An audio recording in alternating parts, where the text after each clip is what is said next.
معزز و مکرم سامعین حضرات، السلام علیکم ورحمۃ اللہ تعالی وبرکاتہ۔ الحمد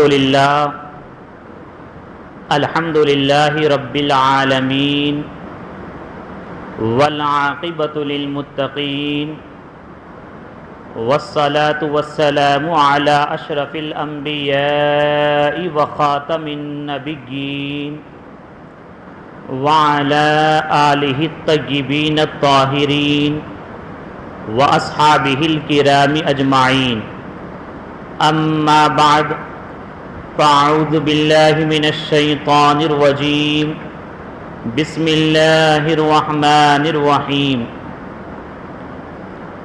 قل هو اللہ احد اللہ الصمد لم یلد ولم یولد ولم یکن لہ کفوا احد۔ آمنت باللہ صدق اللہ العظیم۔ آئیے ہم اور آپ سب سے پہلے عقیدت و احترام کے ساتھ ہم تمام مسلمانوں کے مرکز عقیدت، محور محبت حضور رحمت عالم نور مجسم صلی اللہ تعالی علیہ وسلم کی بارگاہ مقدسہ میں ہدیہ درود پیش کریں، پڑھیں بآواز بلند، اللہم صلی علی سیدنا و مولانا محمد معدن الجود والکرم و آلہ و اصحابہ و بارک وسلم۔ اسلامی سال کے 6ویں مہینے کا آغاز ہو چکا ہے، جسے ہم اور آپ جمادی الاخرہ کہتے ہیں، اور اس ماہ مبارک کی 22 تاریخ کو امیر المؤمنین، خلیفۃ المسلمین، خلیفہ بلا فصل حضرت سیدنا ابو بکر صدیق رضی اللہ تعالی عنہ کا یوم وصال ہے۔ تو اس ماہ مبارک کو آپ کی ذات اطہر سے عظیم نسبت حاصل ہے۔ انشاءاللہ عز و جل آنے والے جمعوں میں خلیفہ اول ابو بکر صدیق رضی اللہ تعالی عنہ کی عظمت و شان اور آپ کی سیرت طیبہ کے اہم گوشوں کو بیان کریں گے۔ جیسے کہ پچھلے جمعہ ہم نے سورہ اخلاص قل هو اللہ احد کی روشنی میں اللہ تبارک و تعالیٰ کی عظمت و شان کیا ہے اسے بیان کرنا شروع کیا تھا، اور اسی سلسلے کو آج انشاءاللہ مختصر انداز میں اختتام کی طرف لے جاتے ہیں۔ پچھلے جمعہ ہم نے بتایا تھا کہ ہر ایک مسلمان کو چاہیے کہ اللہ تبارک و تعالیٰ کے بارے میں یہ عقیدہ رکھے کہ اللہ تبارک و تعالیٰ ایک ہے، اس کی ذات اور صفات میں کوئی شریک نہیں ہے، اور سورہ اخلاص اس بات کی عظیم ہمیں تعلیم دیتا ہے کہ اللہ تبارک و تعالیٰ نے خود فرمایا قل هو اللہ احد، کہ اے محبوب آپ فرما دو اللہ تعالیٰ ایک ہے۔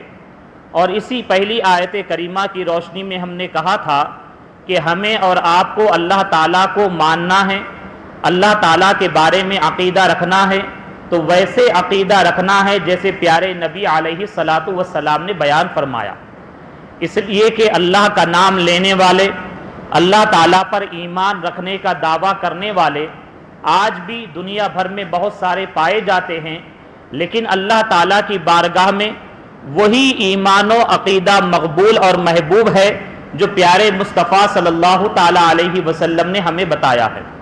اور ساتھ ہی ساتھ ہم نے بتایا تھا عقلی دلائل کی روشنی میں کہ اللہ تبارک و تعالیٰ موجود ہے، اور ساتھ ہی ساتھ اللہ تعالیٰ موجود ہے اور ایک ہے، اس پر ہم نے بہت ساری دلیلیں آپ کے سامنے پیش کی تھی۔ آئیے اسی سلسلے کلام کو آگے بڑھاتے ہیں کہ یقیناً اللہ تبارک و تعالیٰ کے بارے میں ہمیں اور آپ کو عقیدہ یہ رکھنا ہے کہ اللہ تعالیٰ ایک ہے اور اس کی ذات اور صفات میں کوئی شریک نہیں ہے۔ اور پھر سورہ اخلاص کی تمام آیات کی روشنی کی مختصر میں تفسیر بھی ہم نے بیان کی تھی۔ اللہ تعالیٰ کے بارے میں اللہ تعالیٰ کی معرفت حاصل کرنے کے لیے ہمیں اور آپ کو چاہیے کہ دنیا میں بہت ساری چیزیں موجود ہیں جو اللہ تعالیٰ کی قدرت کے مظاہر ہیں، جسے ہم اور آپ دیکھتے ہیں، اسے دیکھ کر اللہ تعالیٰ کے وجود کا ہمیں پتہ چلتا ہے۔ یعنی ایک انسان جو کام نہیں کر سکتا، اللہ تبارک و تعالیٰ ایسا قادر مطلق ہے، وہ کام اپنی قدرت کاملہ سے انجام دے دیتا ہے۔ اور آپ اور ہم اگر ایک انسان کو دیکھ لیں، اس لیے کہ بہت سارے ائمہ اکرام نے بڑی مثالیں عقلی طور پر پیش فرمائی ہے اللہ تعالیٰ کے وجود کے سلسلے میں، تو اسی طریقے سے امام مالک رضی اللہ تعالی عنہ کی جانب یہ بات منسوب ہے کہ آپ سے بھی کسی نے پوچھا کہ اللہ تعالیٰ کے وجود کو آپ کیسے ثابت کریں گے، تو آپ نے فرمایا کہ یقیناً یہ دنیا جو ہے، ساری کائنات یہ عالم اکبر ہے، بڑی دنیا ہے، اور اس میں چاند تارے ہے، سورج اور چاند ہے، اور اس کے علاوہ تمام تر چیزیں، آسمان و زمین کا معاملہ ہے، پہاڑ اور پانی ہے، اور اس کے علاوہ بہت ساری مخلوقات ہے، اور یہ عالم اکبر بڑی دنیا ہے، اور انسان اس بڑی دنیا میں غور و فکر کرے تو ظاہر سی بات ہے اسے پتہ چلے گا کہ اللہ تعالیٰ کا وجود ہے۔ بلکہ اس بڑی دنیا کے بجائے انسان اپنے جسم ہی کو دیکھ لے جو عالم اصغر ہے، گویا کہ چھوٹی دنیا ہے، اگر اسی میں غور کر لے گا تو اللہ تعالیٰ کے وجود کا پتہ چل جائے گا۔ وہ کیسے پتہ چلے گا؟ تو آپ جانتے ہیں کہ انسان کی تخلیق، پیدائش کیسے ہوتی ہے۔ ایک میاں بیوی کی ملاقات سے عورت کے پیٹ میں ایک پانی کا قطرہ جو ہے جم جاتا ہے، اور اسی کے ذریعے سے وہ قطرہ جو ہوتا ہے جسے نطفہ کہا جاتا ہے وہ خون بن جاتا ہے، اس کے بعد گوشت کا لتھڑا بنتا ہے، اور اسی پر جو ہے اللہ تبارک و تعالیٰ اپنی قدرت کا اظہار فرماتا ہے کہ پھر 9 مہینے ماں کی پیٹ میں گزارنے کے بعد باہر جب آتا ہے تو ایک بہترین شکل و صورت کے ساتھ ایک انسان پیدا ہو جاتا ہے۔ تو آپ خود یہ بتائیے کہ اگر کوئی انسان یہ چاہے کہ پانی پر تصویر بنائے، آج تو ٹیکنالوجی بہت عروج کر گئی ہے، بلندیوں پر چلی گئی، سائنس بھی بڑی ترقی کر لی ہے، اور اس بات کا دعویٰ کرتی ہے کہ ہم تو ہے زمین پر، لیکن باتیں ہوتی ہے چاند پر گھر بنانے کی، لیکن کوئی آج تک اس بات کو ظاہر نہ کر پایا کہ وہ پانی کے اوپر کسی تصویر کو بنا دے، جیتی جاگتی تصویر جیسی ہوتی ہے ویسے بنا کر بتا دے۔ تو یہ انسان اس سے عاجز ہے، انسان کی عقلیں عاجز ہے، لیکن اللہ تبارک و تعالیٰ نے اسی پانی کے قطرے نطفے کو خون بنا دیا، یعنی اس کے بعد پھر گوشت کا لتھڑا بن گیا، اور اس کے بعد اللہ تبارک و تعالیٰ نے اسے ایک بہترین شکل و صورت کے انسان عطا فرما دیا، اور اسی کے بارے میں فرمایا کہ انسان کیا ہے، یہ احسن تقویم ہے، یہ بہترین ڈھانچے اور شکل و صورت کے ساتھ اللہ تبارک و تعالیٰ نے اسے پیدا فرمایا۔ تو یقیناً پانی پر کون تصویر گری کرتا ہے، کون انسان کی شکل دیتا ہے، تو ہمیں اور آپ کو کہنا پڑے گا کہ یقیناً وہ ایک ذات ہے، اللہ تعالیٰ کی ذات ہے۔ تو یہ اللہ تبارک و تعالیٰ کے وجود پر دلیل ہے۔ اور اسی طریقے سے امام شافعی محمد ابن ادریس رضی اللہ تعالیٰ عنہ، آپ کے بارے میں بھی یہ آتا ہے، کسی دہریے نے اللہ تعالیٰ کے وجود کے بارے میں آپ سے عقلی دلیل مانگی، تو آپ نے فرمایا کہ اچھا میں بتاتا ہوں، ایک ہے شہتوت کا درخت، شہدود جس کو کہتے ہیں، اصل شہتوت ہے وہ، تو شہتوت کا درخت ہوتا ہے، آپ لوگ دیکھے ہوں گے اس کے پتوں کا معاملہ، اور شہتوت کے پتوں کو ہرن بھی کھاتا ہے، بکری بھی کھاتی ہے، اور اس کے علاوہ ریشم کا کیڑا بھی کھاتا ہے۔ آپ لوگ جانتے ہیں کہ نہیں جانتے ہیں؟ بڑے بزرگ جو ہوں گے وہ جانتے ہوں گے، لیکن امام شافعی رضی اللہ تعالی عنہ نے اسی درخت کے ساتھ اللہ تعالیٰ کی قدرت و کمال اور وجود پر دلیل پیش فرمائی، اور یہ کہا اس دہریے سے کہ یہ دیکھو شہتوت کا درخت ہے، اس کے پتوں کو ہرن بھی کھاتا ہے، اور اس کے پتوں کو بکری بھی کھاتی ہے، اور اس کے پتوں کو ریشم کا کیڑا بھی کھاتا ہے۔ اب دیکھیں، جب ہرن کھاتی ہے تو اسی کے جسم میں اس کے ذریعے سے مشک بن جاتا ہے، اور جب بکری کھاتی ہے تو اس کے ذریعے سے مینگنیاں نکلتی ہیں، اور ریشم کا کیڑا کھاتا ہے تو اس کے ذریعے سے ریشم بنتا ہے۔ تو دیکھیں، ہے پتا ایک ہی، لیکن الگ الگ جانور کھا رہے ہیں، اس کی خاصیتیں الگ الگ نظر آ رہی ہے۔ آخر یہ کون سی قدرت اور کون سا کمال ہے، آخر یہ کون سی ذات اور کون سی ہستی ہے جو اس طریقے سے اپنی قدرت کاملہ کا اظہار فرماتی ہے تو پتا ایک، اس کا اثر بھی ایک ہی نظر آنا چاہیے، ایک ہی نکلنا چاہیے، لیکن ہمیں اور آپ کو کہنا پڑے گا کہ یقیناً پتا ہے تو ایک، لیکن اللہ تبارک و تعالیٰ کی قدرت و کمال کا معاملہ یہ ہے کہ جس پر جیسا چاہے اثر فرما دے.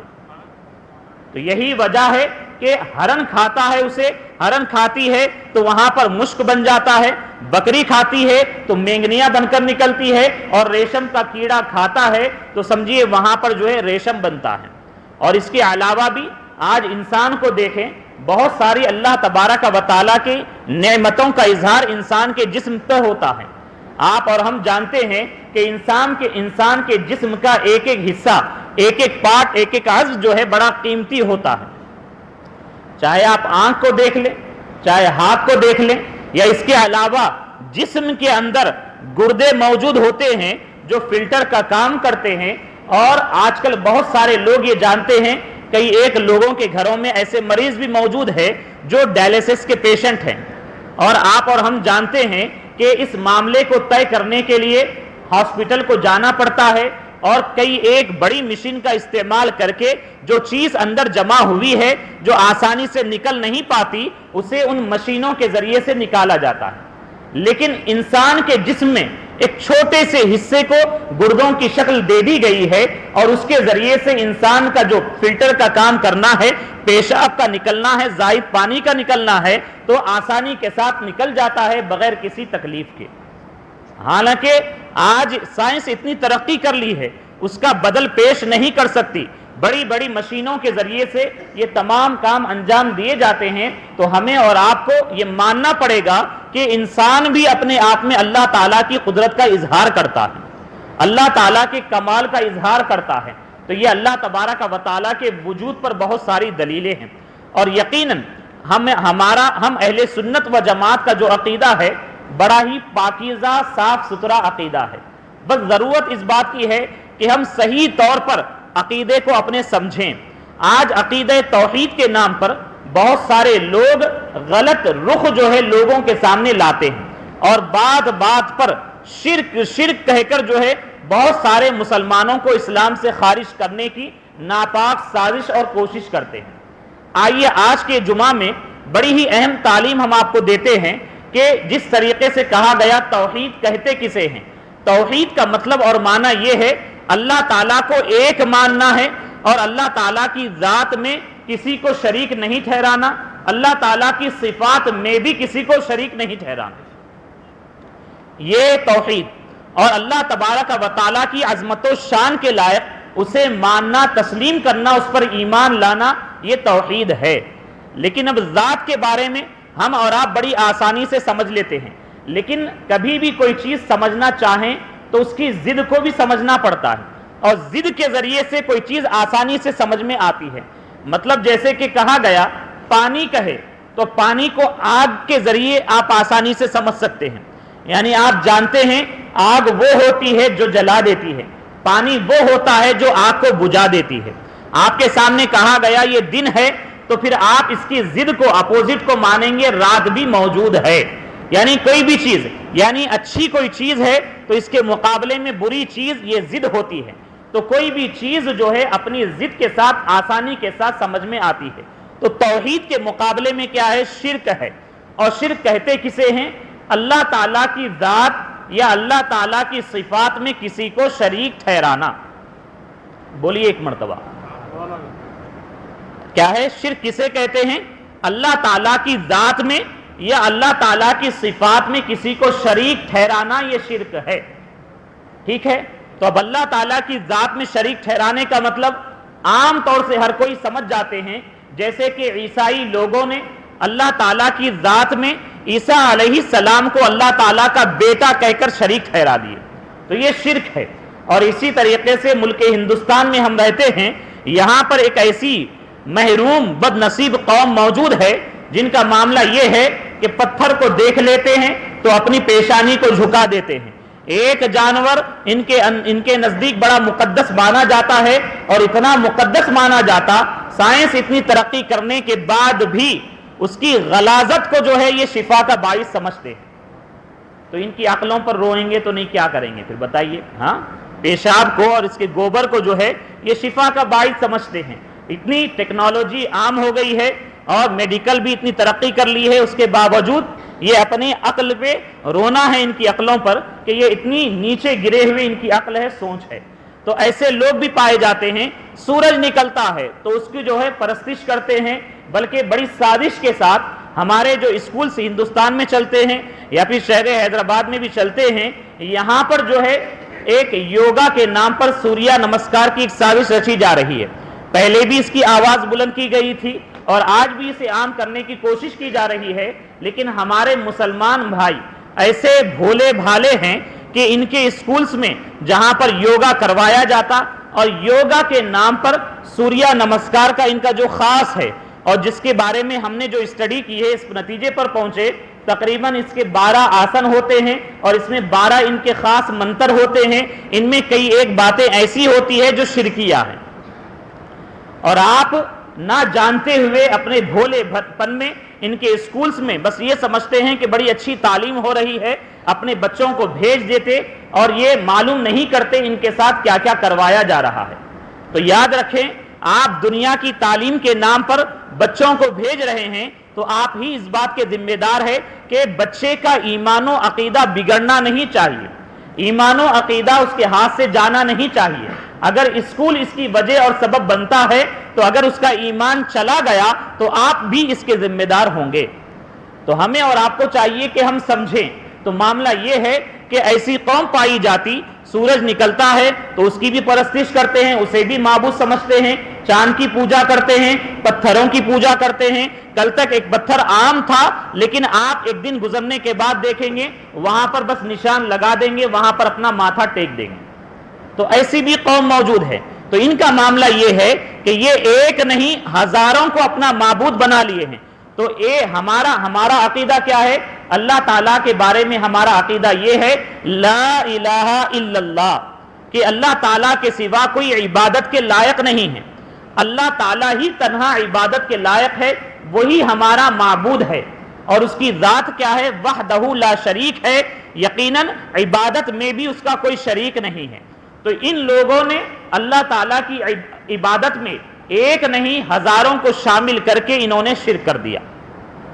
تو سمجھ گئے آپ حضرات، ذات میں شریک کرنے کا مطلب یہ ہے کہ جیسے عیسائیوں نے عیسیٰ علیہ السلام کو ابن اللہ کہہ دیا، یہودیوں نے عزیر علیہ السلام کو ابن اللہ کہہ دیا، اور اسی طریقے سے یہاں کے غیر مسلمین ایک دو نہیں ہزاروں کو اللہ تعالیٰ کی عبادت میں شریک کر کے یہ مشرک ہو گئے۔ لیکن مشکل جو معاملہ ہے، اور خاص کر آج کے دور میں جسے مشکل بنا دیا گیا ہے، وہ ہے اس بات کو سمجھنا کہ اللہ تعالیٰ کی صفات میں ہمیں کسی کو شریک نہیں ٹھہرانا ہے۔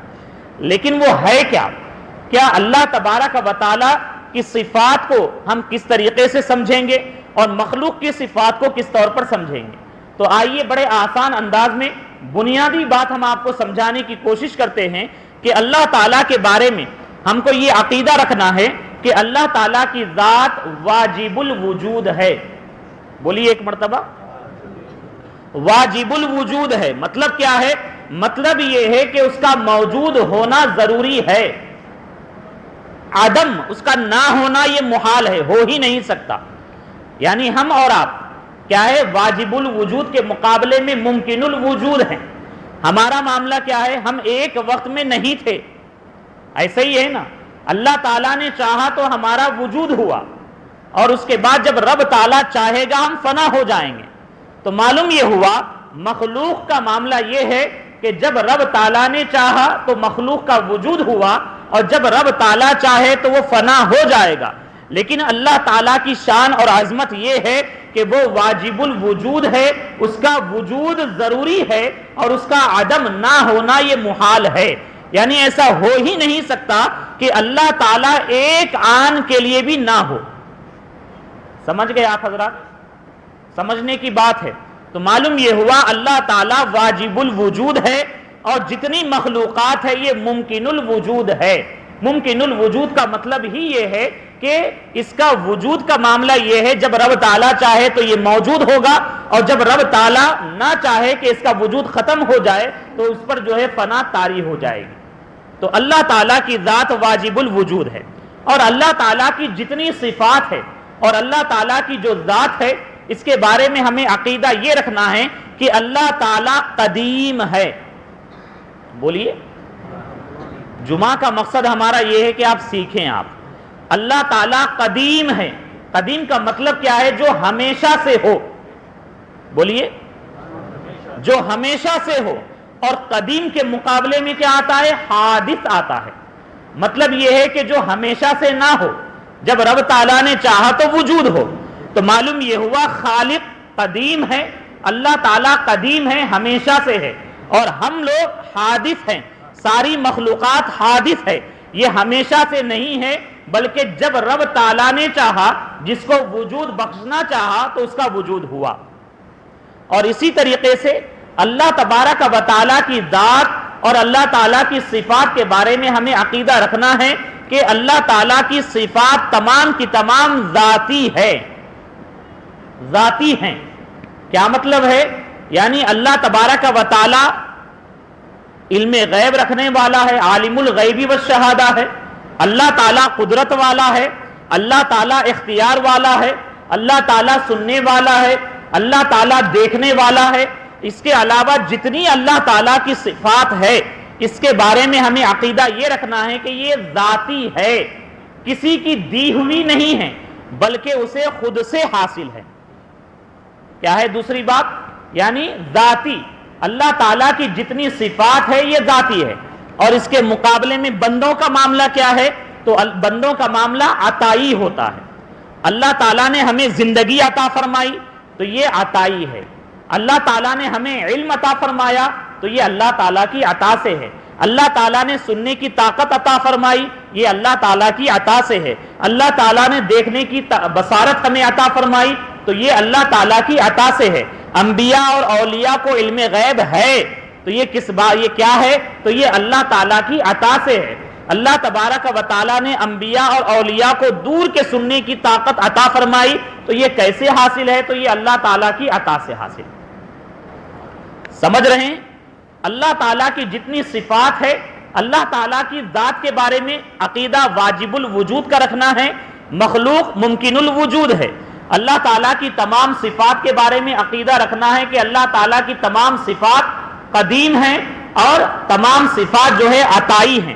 اور اس کے مقابلے میں بندوں کا جو معاملہ ہے، مخلوق کی جو صفات ہے یہ حادث ہے اور عطائی ہے. یہاں پر ذاتی اور یہاں پر عطائی. اور ساتھ ہی ساتھ اللہ تعالیٰ کی جتنی صفات ہے یہ سب کے سب غیر فانی ہیں. نہ اللہ تعالیٰ کی ذات فنا ہوگی اور نہ ہی اللہ تعالیٰ کی صفات فنا ہونے والی ہے. اللہ تعالیٰ کی ذات اور صفات غیر فانی ہیں. اللہ تعالیٰ کا فرمان ہے کل شیء ہالک الا وجہہ، کہ ہر چیز ہلاک ہونے والی ہے سوائے اللہ تعالیٰ کے ذات کے. صرف ایک ذات باقی رہے گی، وہ اللہ تعالیٰ کی ذات ہے. تو یقیناً ماننا پڑے گا کہ اللہ تعالیٰ کی جتنی صفات ہے اس کے بارے میں ہمیں عقیدہ رکھنا ہے کہ یہ غیر فانی ہے. اور مخلوق کی صفات کیا ہے؟ تو یہ فانی ہے. فانی ہے یعنی جب رب تعالیٰ چاہے تو وہ فنا ہو جائے، ختم ہو جائے. اور اسی طریقے سے چوتھی بات، صفات الہی کے بارے میں ہم کو یہ عقیدہ رکھنا ہے کہ اللہ تعالیٰ کی جتنی صفتیں ہیں یہ سب کے سب لامحدود ہیں. کیا ہے؟ لامحدود ہیں. مطلب یہ ہے کہ جس کی کوئی حد نہیں ہے. اور مخلوق کی جتنی صفات ہے یہ محدود ہیں. جس کو اللہ تعالیٰ نے جتنا عطا فرمایا، جتنی حد دی، اس کے مطابق انہیں حاصل ہے. سمجھ گئے آپ حضرات؟ ایک مرتبہ آسان انداز میں پھر سن لے کہ اللہ تعالیٰ کی ذات کے بارے میں عقیدہ رکھنا ہے کہ یہ واجب الوجود ہے اور صفات جتنی ہیں اللہ تعالیٰ کی قدیم ہے، ذاتی ہے، غیر فانی ہے، لامحدود ہے. اور اس کے مقابلے میں مخلوق کی جتنی صفات ہے ان کے بارے میں ہمیں عقیدہ یہ رکھنا ہے کہ مخلوق ممکن الوجود ہے اور اس کی صفات حادث ہیں اور عطائی ہیں اور فانی ہیں اور کیا ہے؟ محدود ہیں. اب یہ بنیادی بات آپ سمجھ لیے. اب آئیے اصل مسئلے کی طرف. چونکہ اب معاملہ یہ ہے کہ جب ہم اور آپ اللہ کے نبی کے بارے میں یہ کہتے ہیں کہ اللہ کے رسول علیہ الصلاۃ والسلام کو علم غیب حاصل ہے، تو ہمارا عقیدہ یہ ہوتا ہے کہ اللہ تعالیٰ کی عطا سے آپ کو علم غیب ہے، اور جو صحیح احادیث سے ثابت ہے. اور اس کے علاوہ ہم یہ کہتے ہیں کہ اللہ کے رسول علیہ الصلاۃ والسلام کو اللہ تعالیٰ نے اختیار عطا فرمایا. تو اب یہ عقیدہ ہمارا کیا ہے؟ یقیناً حق ہے. لیکن اب غیر جب سنتے ہیں وہابیہ تو یہ فوراً یہ کہتے ہیں دیکھو اللہ کی صفت علم غیب ہے اور تم اللہ کے نبی کو بھی علم غیب والا کہتے ہو تو تم اللہ تعالیٰ کی صفت والا مان لیے، شرک ہو گیا ہے نا، ایسے ہی کہتے ہیں۔ جب ہم یہ کہتے ہیں کہ ہمارے نبی کا معاملہ یہ ہے، اللہ تعالیٰ نے انہیں یہ طاقت اور پاور عطا فرمایا کہ ہم ہوتے تو حیدرآباد میں، جب ہم پر کوئی مصیبت آتی ہے ہم یا رسول اللہ کہتے ہیں تو یقیناً ہمارے غم آپ کے نام کی برکت سے دور ہو جاتے ہیں، مدد فرماتے ہیں۔ تو اب یہ کہتے ہیں کہ نہیں، مدد کرنے والی ذات صرف اللہ تعالیٰ کی ہے، اس کے علاوہ کوئی اور مدد نہیں کر سکتا، مدد کرنا اللہ تعالیٰ کی صفت ہے، اور آپ نے نبی یا ولی کو مددگار مان لیا یا غوث کہہ دیا یا داتا کہہ دیا تو تم نے جو ہے شرک کر دیا، یہ کہتے ہیں۔ تو اب آسان الفاظ میں اب آپ کو ہم سمجھاتے ہیں۔ سب سے پہلے آپ یہ بتائیے کہ آپ زندہ ہے کہ نہیں ہیں؟ زندہ ہیں ماشاءاللہ الحمدللہ، تو یقیناً جو زندہ ہوتا ہے اسے حی کہا جاتا ہے، یعنی اس کی صفت جو ہے یہ حیات ہے۔ آپ کو اللہ تعالیٰ نے حیات عطا فرمائی، یہ کہتے ہیں، ہوتا ہے کہ نہیں ہوتا ہے؟ اور اللہ تبارک و تعالیٰ نے خود اپنے بارے میں یہ فرمایا، آیت الکرسی بہت ساروں کو یاد ہوگی، اللہ لا الہ الا ہو الحی القیوم۔ الحی کے معنی اعلیٰ حضرت امام اہل سنت مجدد اعظم علیہ رحمٰن نے بڑا پیارا فرمایا ہے، آپ نے یہ کہا کہ جو خود سے زندہ ہو۔ ترجمے ہی میں پتہ چل گیا، مطلب یہ ہے کہ اللہ تعالیٰ کو کسی نے زندگی عطا نہیں فرمائی بلکہ اللہ تعالیٰ خود سے زندہ ہے۔ تو اب آپ کو یہ کہنا پڑے گا کہ یقیناً اللہ تعالیٰ حی ہے، زندہ ہے، اسے صفت حیات حاصل ہے، اور ہم بھی صفت حیات سے متصف ہے، ہمیں بھی اللہ تعالیٰ نے زندگی دی ہے۔ اب آپ کو یہاں پر فرق کرنا پڑے گا، یعنی اب آپ یہاں پر کہہ دیں گے کہ بھئی ہم نے آپ کو حی کہہ دیا، یہ شرک ہو گیا کہ اللہ تعالیٰ بھی حی ہے اور آپ نے آپ کو بھی حی کہہ دیا، شرک ہے۔ بتائیے اب یہ کہیں گے؟ اب اگر کوئی ایسا کہنے والا ہو تو اس سے آپ کہیں کہ آپ زندہ نہیں ہیں، آپ مردہ ہے، کہیں ان سے، تاکہ ان کو سمجھ میں آئے گا کہ معاملہ کیا ہے۔ تو اب آپ کو یہاں پر کہنا پڑے گا کہ یقیناً اللہ تعالیٰ حی ہے۔ صفات میں شریک کرنے کا مطلب کیا ہے؟ تو مطلب یہ ہے کہ اللہ تعالیٰ کی جو حیات ہے، اس حیات کا معاملہ یہ ہے کہ یہ قدیم ہے، یہ اللہ تعالیٰ کی حیات ذاتی ہے، اللہ تعالیٰ کی حیات غیر فانی ہے، اللہ تعالیٰ کی حیات لا محدود ہے۔ بولیے سبحان اللہ۔ ہماری حیات کیا ہے؟ ہم بھی زندہ ہیں، ہم بھی حی ہے، تو ہمیں کہنا پڑے گا کہ مخلوق کی جو حیات ہے کہ اس کا معاملہ یہ ہے کہ یہ حادث ہے اور یہ عطائی ہے اور یہ فانی ہے، یہ محدود ہے۔ بولیے سبحان اللہ۔ سمجھ رہے ہیں آپ حضرات؟ اب اسی طریقے سے ہم اور آپ جانتے ہیں کہ یقیناً ہم میں بہت سارے علم والے ہیں، یقیناً جو علم والا ہوتا ہے اسے عالم کہا جاتا ہے، اور آپ اور ہم یقیناً بہت سارے لوگ یہاں پر موجود ہیں اپنے عالم دین کو مولانا کہتے ہیں، کہتے کہ نہیں کہتے؟ کبھی آپ نے غور کیا مولانا کا مطلب کیا ہے؟ مولانا کا معنی ہے مولا، اسی کی طرف نا ضمیر آئی ہے، مطلب یہ ہے کہ ہمارا آقا، ہمارا مددگار۔ لیکن آپ یہ مولانا، یہ خاص جو ورڈ ہے یہ اللہ تعالیٰ کے لیے قرآن عظیم میں استعمال ہوا ہے، انت مولانا کہتے ہیں، قرآن عظیم میں موجود ہے۔ سورہ بقرہ کی آخر آیت کریمہ میں تو اللہ تبارک و تعالیٰ کی صفت مولانا ہے، اور آپ اپنے محلے کی مسجد کے امام صاحب کو ہو یا پھر کسی عالم دین کو ہو اس کو مولانا کہتے ہیں۔ تو اب بتائیے آپ نے اگر کسی عالم دین کو مولانا کہہ دیا تو کیا شرک ہو گیا؟ وہاں پر حالانکہ قرآن عظیم میں بھی مولانا موجود ہے۔ تو سمجھنے کی بات یہی ہے کہ شرک نہیں ہوگا۔ کیوں نہیں ہوگا؟ اس لیے کہ ہم اس عالم دین کے علم کو جو مان رہے ہیں اسے ذاتی علم والا نہیں مان رہے ہیں، بلکہ تو ہم یہ کہہ رہے ہیں اس کا جو کچھ بھی علم ہے یہ اللہ تعالیٰ کی عطا سے ہے۔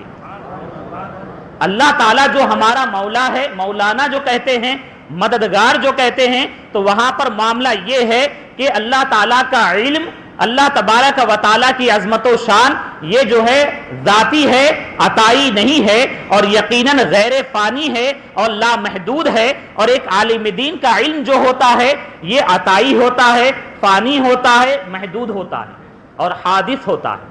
اور اسی طریقے سے آپ حافظ قرآن کو کہتے ہیں، آپ میں سے جس کے بیٹے حافظ ہوں گے انہیں کہتے ہیں کہ ہمارا بیٹا حافظ ہے، اور قرآن عظیم میں اللہ تبارک و تعالیٰ نے فرمایا انا نحن نزلنا الذکر وانا لہ لحافظون. لحافظون، حافظ کی جمع ہے حافظون، تو اللہ تعالیٰ نے اپنے کو حافظ فرمایا ہے. تو اب دیکھیں اللہ تعالیٰ نے اپنے کو حافظ کہا، اور آپ جو ہے بچے کو جس کے سینے میں قرآن عظیم محفوظ ہے اسے بھی حافظ کہتے ہیں. تو اب یہاں پر کیا شرک ہو جائے گا؟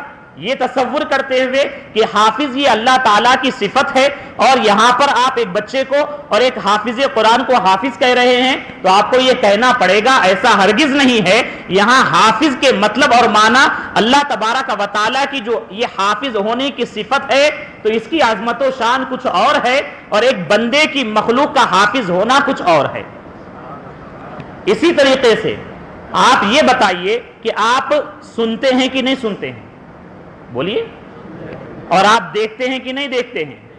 دیکھتے ہیں. سبحان اللہ، اللہ تعالیٰ نے آپ کو قوت بینائی عطا فرمائی ہے. تو سننے والے کو سمیع کہتے ہیں. کیا کہتے ہیں؟ سمیع. دیکھنے والے کو بصیر کہتے ہیں. ٹھیک ہے. اور اللہ تبارک و تعالیٰ کی صفت بھی سمیع اور بصیر ہے. اللہ تعالیٰ نے قرآن عظیم میں کئی جگہ پر اپنے کو سمیع اور بصیر فرمایا ہے، سننے والا اور دیکھنے والا. اور 29ویں پارے کے سورہ دہر میں ابتدائی آیات میں انسان کے لیے فرمایا فَجَعَلْنَاهُ سَمِيعًا بَصِيرًا. بولیے سبحان اللہ. کہ اللہ تبارک و تعالیٰ نے انسان کے بارے میں فرمایا کہ ہم نے اسے سمیع اور بصیر بنایا. تو اللہ تبارک و تعالیٰ قرآن عظیم میں اپنے کو سمیع فرما رہا ہے، اپنے کو بصیر کہہ رہا ہے، اور خود اللہ تبارک و تعالیٰ جس نے آدم علیہ السلام سے لے کر پیارے مصطفیٰ تک ہر ایک نبی کو بھیجا، اور ان کے بھیجنے کا مقصد یہ رہا کہ بھٹکی ہوئی قوم کو اللہ تعالیٰ تک پہنچایا جائے اور انہیں توحید کا درس دیا جائے، معرفت الہی بتائی جائے، توحید کا سچا پیغام اور جان پلایا جائے. تو یقیناً قرآن عظیم میں جو تعلیمات موجود ہے یہی تعلیمات حق ہے. اس سے بڑھ کر کوئی سچی توحید نہیں، اس سے بڑھ کر کوئی سچا پیغام نہیں ہے. تو اللہ تعالیٰ نے قرآن عظیم میں اپنے کو سمیع بھی فرمایا، اپنے کو بصیر بھی فرمایا، اور انسان کے لیے بھی فرمایا فَجَعَلْنَاهُ سَمِيعًا بَصِيرًا کہ ہم نے انسان کو سمیع اور بصیر بنایا. تو اب دیکھیں اگر محض یہ ہوتا کہ اللہ تعالیٰ کی کسی صفت کے ساتھ کوئی بندہ متصف ہو جائے شرک ہو جائے گا، تو اب دیکھیں یہاں پر کیا بتائیں گے آپ. تو آپ کو کہنا پڑے گا کہ یقیناً اللہ تعالیٰ سمیع ہے، اللہ تعالیٰ بصیر ہے، لیکن کیسی سماعت رکھنے والا ہے، کیسی بصارت رکھنے والا ہے، کیسا بصیر ہے. تو یقیناً اس کی صفت جو ہے اس کے بارے میں آپ کو ماننا پڑے گا کہ قدیم ہے، ذاتی ہے، لامحدود ہے، غیر فانی ہے. اور ساتھ ہی ساتھ ہم اہل سنت و جماعت کا عقیدہ یہ ہے کہ ہم اور آپ سننے کے لیے کان کے محتاج ہیں، دیکھنے کے لیے آنکھ کے محتاج ہیں، لیکن اللہ تبارک و تعالیٰ جسم و جسمانیت سے پاک ہے. اللہ تعالیٰ سنتا ہے، اپنی شان کے لائق سنتا ہے. اللہ تعالیٰ دیکھتا ہے، اپنی شان کے لائق دیکھتا ہے. ہم اور آپ یہ آنکھ ہوگی تو دیکھ پائیں گے، بلکہ آنکھ ہونے کے باوجود اور دیکھنے میں آنکھ بڑی اچھی بھی رہے، لیکن اللہ تعالیٰ ہمیں دیکھنے کی طاقت عطا نہ فرمائے تو دیکھ نہیں پائیں گے. سمجھ رہے ہیں؟ تو مسئلہ یہ ہے کہ ہم اور آپ ہماری صفت جو سمیع اور بصیر ہونے کی ہے، تو ہمارا معاملہ یہ ہے کہ ہم حادث ہے، ہماری صفت بھی حادث ہے، اور ہمارا معاملہ یہ ہے کہ عطائی ہے. اللہ تعالیٰ نے قوت بینائی عطا فرمائی، قوت سماعت عطا فرمائی، تو ہم سن رہے ہیں. کان ہے، اچھا خاصا نظر آ رہا ہے، لیکن اللہ تعالیٰ سننے کی طاقت نہ دے تو سن نہیں پائیں گے. اس کان کے محتاج ہے، اللہ تعالیٰ کی عطا کردہ قوت کے محتاج ہے. اور ہمارا کان ہو یا ہمارا جسم فانی ہے اور محدود ہے، جو رب تعالیٰ چاہے تو وہی ہم سن پائیں گے. تو اس طریقے سے آپ کو یہ ماننا پڑے گا. اب آئیے ہمارا اور آپ کا جو عقیدہ ہے بڑے مختصر انداز میں ہم آپ کو بتاتے ہیں کہ انبیاء کے بارے میں ہو، اولیاء کے بارے میں ہو، کہ انبیاء اور اولیاء کے بارے میں ہمارا عقیدہ بڑا پاکیزہ اور ستھرا ہے. اور غیروں کو بھی سمجھنے کی ضرورت ہے کہ ہم یہی کہتے ہیں کہ یقیناً اللہ تبارک و تعالیٰ عالم الغیبی والشہادہ ہے. غیب اللہ تبارک و تعالیٰ کو حاصل ہے، علم اللہ تعالیٰ کو حاصل ہے، اور اللہ تبارک و تعالیٰ نے اپنے محبوب بندوں کو علم غیب عطا فرمایا. اور یہی کہتے ہیں کہ اللہ تعالیٰ نے اپنے نبی کو بھی علم غیب عطا فرمایا اور اپنے نبی کے صدقے میں اولیاء کو بھی علم غیب عطا فرمایا ہے۔ ہاں یہ ہے کہ انبیاء اور اولیاء کے بارے میں ہمارا عقیدہ یہ ہے کہ ان کا علم غیب یا ان کی کوئی بھی صفت ذاتی نہیں ہے، قدیم نہیں ہے، بلکہ کہتے یہ ہیں کہ اگر کوئی بندہ کسی کی صفت کے بارے میں یا کسی کے بارے میں یہ کہہ دے کہ یہ قدیم ہے معاذ اللہ، تب تو وہ گمراہ بددین ہو جائے گا۔ تو یہاں تک کہ ہم نبی اور ولی کے بارے میں بھی یہی عقیدہ رکھتے ہیں کہ یقیناً ان کی صفات تو ظاہر سی بات ہے یہ عطائی ہے اور فانی ہے اور محدود ہے، رب تعالیٰ نے جس کو جتنا عطا فرمایا اسی کے مطابق انہیں ملا ہے۔ اور یہ ہم ایسے ہی نہیں کہتے، بلکہ صحیح بخاری شریف کی حدیث شریف ہے کہ جس سے ہم کو معلوم یہ ہوتا ہے، کتاب الرقاق کی حدیث ہے، وقت چونکہ بہت کم ہے مختصر میں ہم مفہوم بتاتے ہیں کہ اللہ تبارک و تعالیٰ کا ارشاد ہے، حدیث قدسی ہے، اللہ تعالیٰ نے فرمایا من عاد علی ولیًا فقد آذنتہ بالحرب، کہ جس نے میرے ولی سے دشمنی کی کہ اس کے لیے میرا اعلان جنگ ہے۔ اور اس کے بعد پھر اللہ تبارک و تعالیٰ یہ فرماتا ہے کہ میرا بندہ فرائض کے ذریعے، یعنی سب سے زیادہ محبوب چیز میرے نزدیک قرب حاصل کرنے کے لیے فرائض ہے، تو میرا بندہ فرائض کے ذریعے میرا قرب حاصل کرتا ہے، اور یہاں تک کہ وہ نوافل کی کثرت کرتا ہے، اور نوافل کی کثرت کرتے کرتے وہ میرا محبوب بن جاتا ہے۔ اور اس کے بعد پھر اللہ تعالیٰ فرماتا ہے فَإِذَا أَحْبَبْتُهُ، اور جب میں اس سے محبت کرنے لگتا ہوں، جب وہ میرا محبوب ہو جاتا ہے، تو اللہ تعالیٰ کا فرمان یہ ہے كُنتُ سَمْعَهُ الَّذِي يَسْمَعُ بِهِ، کہ میں اس کا کان بن جاتا ہوں جس سے وہ سنتا ہے، میں اس کی آنکھ بن جاتا ہوں جس سے وہ دیکھتا ہے، میں اس کا ہاتھ بن جاتا ہوں جس سے وہ پکڑتا ہے، میں اس کا پاؤں بن جاتا ہوں جس سے وہ چلتا ہے، اور جو کچھ وہ مجھ سے مانگتا ہے میں اسے ضرور عطا کرتا ہوں۔ صحیح بخاری شریف کی حدیث ہے۔ اب بعض لوگ اس کا ترجمہ یہ کرتے ہیں کہ اس کا مطلب یہاں پر یہ ہے کہ ان کے آنکھ سے ان کے کان سے کوئی گناہ ہی نہیں ہوتا۔ یہ بڑے افسوس کی بات ہے۔ یہاں پر فرمان حدیث یہ ہے کہ رب تبارک و تعالیٰ کا مقرب محبوب بندہ اس وقت ہوگا جب وہ نیک اعمال کے ذریعے اللہ تعالیٰ کا قرب حاصل کر لے گا۔ تو ظاہر سی بات ہے نیک اعمال کا مطلب ہی یہ ہے کہ اس کا کان بھی پاکیزہ ہو، اس کی آنکھ بھی اچھی ہو، اس کے ہاتھ بھی اچھے ہوں، گناہ کی طرف قدم نہ بڑھتے ہوں۔ تو اب اس کا مطلب کیا ہے؟ مطلب یہی ہے کہ یہاں پر یہ بھی عقیدہ رکھنا ہے کہ کان ہونے کا مطلب ایسا نہیں ہے کہ اللہ تبارک و تعالیٰ حقیقت میں کان بن گیا، چونکہ ہمارا عقیدہ حق یہ ہے کہ اللہ تعالیٰ جسم و جسمانیت سے پاک ہے۔ تو مطلب کیا ہے؟ اللہ تعالیٰ انہیں اپنی قدرت کا مظہر بنا دیتا ہے، یعنی جس طریقے سے اللہ تعالیٰ دور و نزدیک کا سنتا ہے، تو اللہ تعالیٰ کے محبوب بندے انبیاء یا اولیاء جو بھی ہوتے ہیں، اور جیسے کہ فاروق اعظم رضی اللہ تعالیٰ عنہ مدینہ منورہ میں مسجد نبوی شریف کے ممبر پر کھڑے ہیں، اور جمعہ کے عین وقت میں حضرت ساریہ رضی اللہ تعالیٰ عنہ دور مقام پر جنگ کر رہے ہیں، اور عین وقت جمعہ خطبہ جمعہ کے موقع پر وہ اچانک ان کی فوج جو ہے شکست کے قریب آ جاتی ہے، ہارنے والی ہوتی ہے۔ فاروق اعظم رضی اللہ تعالیٰ عنہ دوران خطبہ آپ فرماتے ہیں یا ساریہ الجبل یا ساریہ الجبل یا ساریہ الجبل۔ اس کے بعد خطبہ مکمل کرتے لوگ پریشان ہوتے آخر کیا معاملہ ہے، تو چند دن گزرنے کے بعد جو فوج جس مقام پر جاتی وہاں سے ایک قاصد آتا اور آ کر بیان کرتا کہ ہمیں فتح حاصل ہوئی، اور وہ یہ کہنے لگتے کہ ہم عین ہارنے کے حالت میں آ گئے تھے، اسی وقت اچانک ایک آواز آئی۔ کتنی دور ہے؟ تقریباً 300-350 میل کا فاصلہ ہے۔ فاروق اعظم مسجد نبوی شریف میں موجود ہے، اور یہ احادیث مبارکہ میں بھی موجود ہے، عقائد کی کتابوں میں بھی موجود ہے، بڑے بڑے علماء نے اسے بیان فرمایا ہے۔ تو آپ مسجد نبوی شریف کے ممبر پر کھڑے ہیں اور آپ ان کی مدد فرما رہے ہیں، اور ساریہ رضی اللہ تعالیٰ عنہ جب یہ سنتے ہیں پہاڑ کی جانب اپنی پیٹھ کو کر لیتے، تو وہ قاصد یہ کہتے ہارنے والے ہوتے، آواز آتی اور ہمیں یہ پیغام دیا جاتا کہ ہم اپنے آپ کو پہاڑ کی طرف لے جائے، تو ہم پہاڑ کی طرف لے گئے، اور لے جاتے ہی جہاں ہمیں شکست ہونے والی تھی اللہ تعالیٰ نے فتح عطا فرما دی۔ تو اب کیا ہے؟ یہ اتنی میلوں دور موجود ہے، اتنا فاصلہ ہے، دیواریں ہیں، سب کچھ حائل ہے، لیکن اللہ تعالیٰ نے جو قدرت اور طاقت انہیں عطا فرمائی، اس سے یہ دور کا دیکھ لیتے ہیں۔ فاروق اعظم دیکھ رہے ہیں اور یہاں سے آواز بلند کر رہے ہیں، اور یہ سمجھ لیں کہ آج تو ہر کوئی سائنس کو مانتا ہے کہ نہیں مانتا ہے؟ ٹیکنالوجی آ گئی ہے، انٹرنیٹ کا زمانہ ہے، فون کا زمانہ ہے.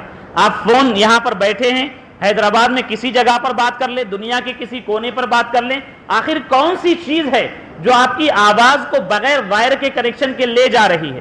تو آپ کو کہنا پڑے گا سیٹلائٹ میں کچھ ایسی چیزیں ہیں جو ہوا کے ذریعے سے آپ کی آواز کو ایک جگہ سے دوسری جگہ پہنچاتی ہیں. تو جب انسان، ایک عام انسان اتنی ترقی کر سکتا ہے اللہ تعالیٰ کی عطا کردہ عقل کے ذریعے سے، اللہ تبارک و تعالیٰ جسے اپنی قدرت کا مظہر بنا دے تو ان کا معاملہ یہ ہوتا ہے کہ ہوائیں ان کی خادمہ بن جاتی ہیں، اور ہوا جو ہے ان کی آواز کو ایک مقام سے دوسری مقام تک لے جاتی ہے.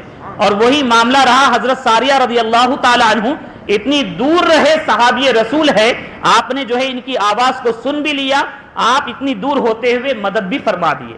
تو یہی ہے اللہ تعالیٰ کا یعنی آنکھ بن جانا اور اللہ تبارک و تعالیٰ کا کان بن جانا، مطلب یہ ہے کہ یہ اللہ تعالیٰ کی قدرت کے مظہر بن جاتے ہیں. چونکہ وقت ختم ہو گیا، ورنہ عقلی اعتبار سے بھی ہم بتاتے کہ یقیناً یہ حقیقت ہے کہ ایسا بھی نہیں ہے کہ اللہ تبارک و تعالیٰ ان نیک بندوں کے اندر حلول کر جائے، یہ عقیدہ بھی ہمارا نہیں ہے، بلکہ یہ نبی اور ولی ہی رہتے ہیں، بس اللہ تبارک و تعالیٰ انہیں اپنی قدرت کا مظہر بناتا ہے. یہ ہمارا پیغام ہے آج کی تقریر سے. اور آنے والے جمعہ میں انشاءاللہ عز و جل خلیفہ اول ابو بکر صدیق رضی اللہ تعالی عنہ کے بارے میں، ان کے فضائل و کمالات اور ان کی سیرت طیبہ پر روشنی ڈالیں گے، اور آپ کو بس یہی پیغام دیں گے آج کے جمعہ کے خطاب سے کہ آپ ہر ایک کے بہکاوے میں ہرگز نہ آئیں، بلکہ اللہ تبارک و تعالیٰ کے بارے میں جیسا عقیدہ رکھنا ہے یقیناً ویسے ہی آپ عقیدہ رکھیں. نبی کے بارے میں، اولیاء کے بارے میں جو پاکیزہ عقائد ہے ہم اہل سنت و جماعت کے، یقیناً یہ قرآن اور احادیث طیبہ سے ثابت ہے. انشاءاللہ عز و جل آگے سلسلہ اس کو ہم جاری رکھیں گے. اللہ تعالیٰ کی بارگاہ میں دعا ہے اللہ تبارک و تعالیٰ ہم تمام کو مذہب حق اہل سنت و جماعت پر استقامت عطا فرمائے. وما علینا الا البلاغ. السلام علیکم ورحمۃ اللہ تعالیٰ وبرکاتہ. جو حضرات سنت ادا نہ کی سنت ادا کریں.